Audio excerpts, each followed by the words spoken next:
I think one of the things that we've seen more and more this year is that organizations have become truly global, and it doesn't matter whether you are just a small regional operation that may on occasion do work globally, or whether you are a large global organization that has representation across the planet.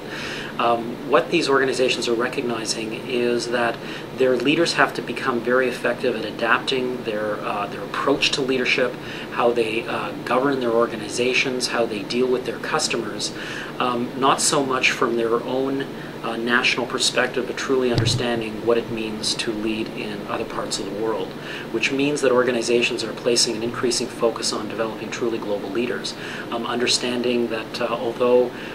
good leadership interestingly looks the same no matter where you go in the world, but how it gets implemented looks a little bit different depending on where you happen to be. And I think more and more organizations are recognizing that they have to help their leaders to adapt their leadership styles to be effective no matter where they happen to be working. So one of the changes that we're seeing is that organizations are saying that we have to get better at developing truly global leaders who are more culturally sensitive, who have the ability to adapt their styles to their local markets and the way in which people want to be led in different parts of the world. I think that the other thing that we're seeing too is that leaders, no matter where they are, have to develop what we would call a true sense of purpose-driven leadership. More and more with the economy, with global economies being affected by the downturn over the last couple of years,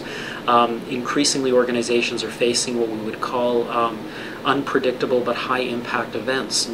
There are changes that will happen over the next several years that nobody really has a handle on, and nobody can really predict how it's going to impact. But what organizations are recognizing is that they have to develop flexible leaders who have the capability to rapidly learn, to be highly flexible in their leadership styles, have the capacity to use their knowledge and creativity to come up with solutions that have to problems that have never been faced before. And so developing highly flexible leaders who can think on their feet, who are open to learning, who can give up old mindsets to take new approaches, who can adapt their leadership styles. But I think also most importantly is to create a sense of purpose and engagement amongst the people who they lead.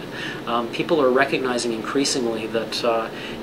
that they work for organizations obviously because there are clearly commercial and economic reasons. People want to do well personally. In the future, organizations will have to do good, not just do well. And I think that again, we're seeing that as an increasing accountability, is that shareholders expect and customers expect organizations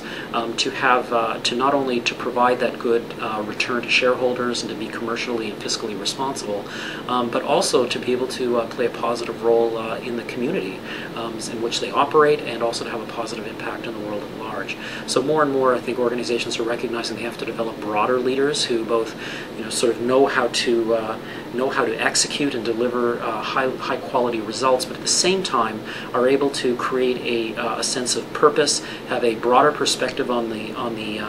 world in which they operate. And again, as one leader said, one of the first questions I ask my leaders is, what are you doing outside the organization in order to lead and have a positive impact? And so I think more and more we are seeing that as a key trend.